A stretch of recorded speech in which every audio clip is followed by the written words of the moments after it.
Hey everyone, I'm Sugandha and you're watching Ready with HR and I hope so you all are well and y'all are waiting for this session. Background verification session in this is HR course.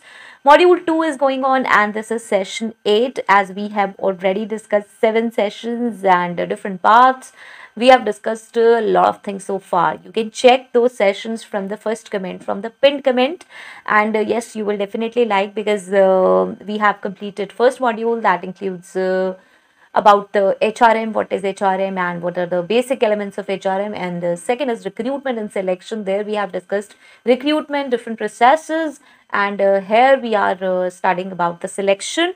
And this selection, this is the first session where we are going to discuss about the background verification, and in the next session, yes, reference check, then negotiation, and then how to issue negotiation, job offer, and onboarding. Okay, so this is this way we are going to do it, and yes, please check those sessions, earlier sessions. Let's get started with today we are going to discuss about the background verification, what is the process, what all we do in background verification. Okay, so let's move on and make sure to subscribe this channel if you're watching me for the very first time, and do hit that cute notification bell icon so that you could get my updates later on as well, right? So first of all, what is background verification? And there is a lot of hype about background verification because yes, after this only, this is actually a very important step of selection process, because if it's clear, if it's positive, then yes, you will be selected. Okay, so background verification, you can say background screening or check, is the process through which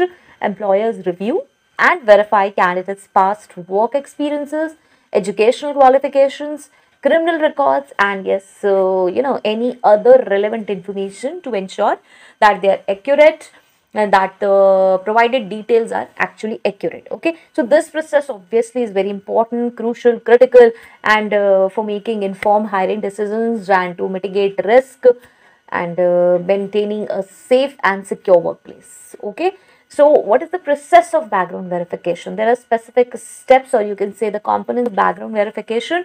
They can vary based on the employer's policies, industry standards, and yes, nature of the job. We can't say that yes, every company follow the same step or every company conducts each and every verification. No, it's not like that. All the verifications are not conducted by every company. Okay, so yes, we can generalize it like generally we do this. We can say generally this process is there, or generally these components are there which are verified during background verification. So first is yes, verification of educational credentials.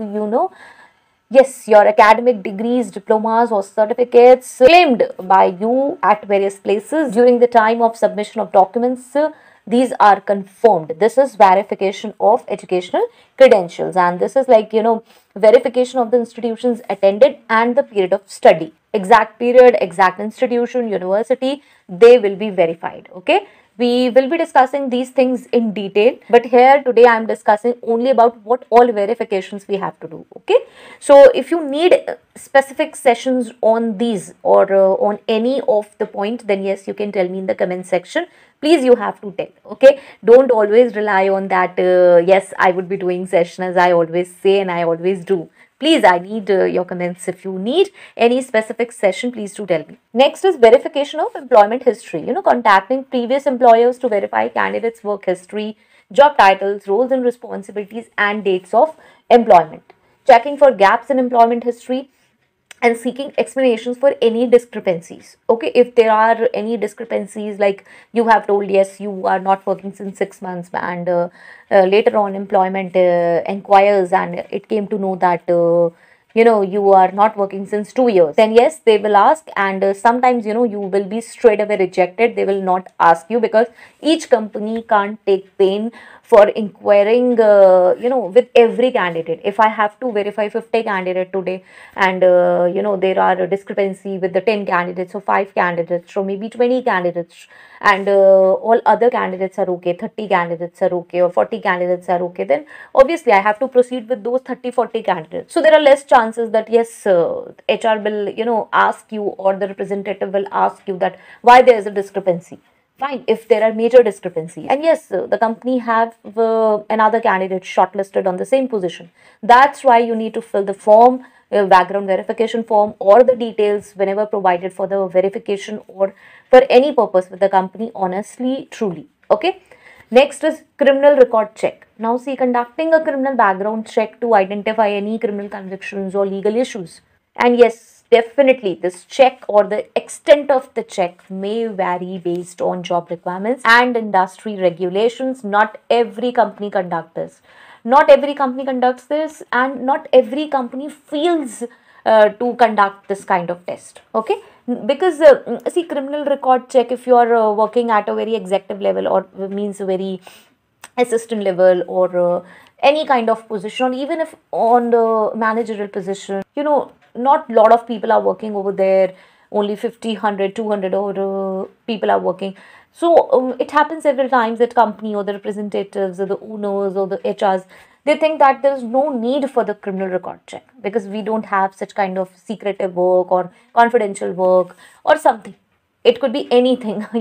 So not every company think of conducting a criminal record check because there are a lot of things which needs to be verified. So not every company does this. Fine.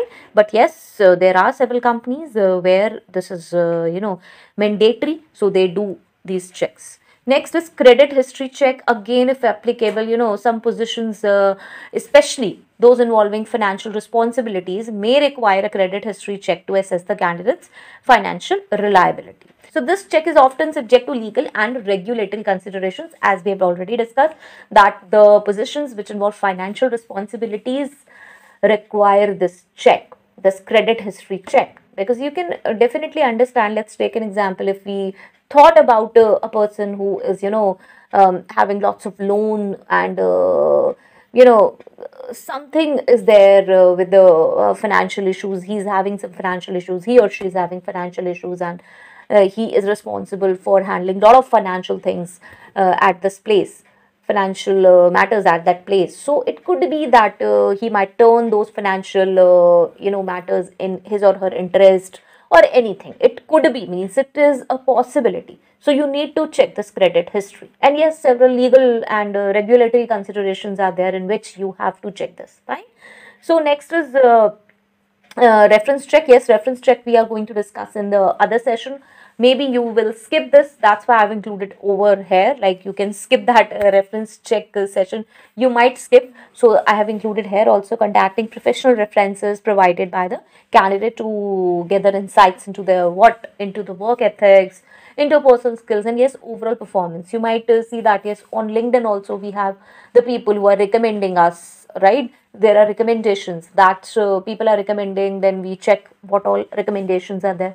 Like the same way, it's like reference check. Okay, I'm just giving the example. It's not same, but yes, someone is referring us. Someone is saying kind words for us that really matter actually. So reference checks may also include yes, personal references. In some cases, we have provided some references, and they are checking. They are just checking out randomly, calling them and asking about us. Next is yes, address verification. This is really important. So this is confirming the candidate's current and previous residential addresses. This is important if we need to send anything to the candidate, where we will send. Okay, and to know the authenticity as well of the person, that yes, belongs to the same country, belongs to the same state, belongs to the same place. So yes, ensuring the candidate has provided accurate information about their place of residence. Fine. Next is social media and online presence check. This has also become, in trend nowadays, reviewing candidates' online presence, including, yes, social media platforms to assess professionalism and identify any red flags, okay, any negatives. So this is conducted with respect to privacy laws and ethical considerations. Obviously, it requires ethical considerations. Next, now this is also company specific drug and alcohol testing if applicable. Not every company conducts this, and not every company take pain to conduct this, and not every company feel like the necessity to conduct this. This is like some industries such as transportation, or the industries which are safety sensitive, means or the positions actually which are safety sensitive may require drug and alcohol testing. Any position which is safety sensitive, you can't be in an alcoholic condition and you're going at that place working. There are a lot of people, hundreds of people working over there. That could be hazardous for them and for you as well. So yes, and this is there, and testing procedures must comply with relevant laws and regulations. So this is a specific, this is not for every office job that yes, you will be checked for this. Next is yes, global background checks, again if it's applicable, like for candidates with international backgrounds, employers may conduct checks on their employment history, education, and yes, other relevant details in the countries where they lived or worked. Not every company do, and not every candidate is from international. Next is compliance with data protection laws. Yes, ensuring that the background verification process complies with data protection and privacy laws. So yes, informing the candidate about the checks being conducted and obtaining necessary consent. Always it's advisable to take this consent, because yes, you are going to you are deep diving into candidates background.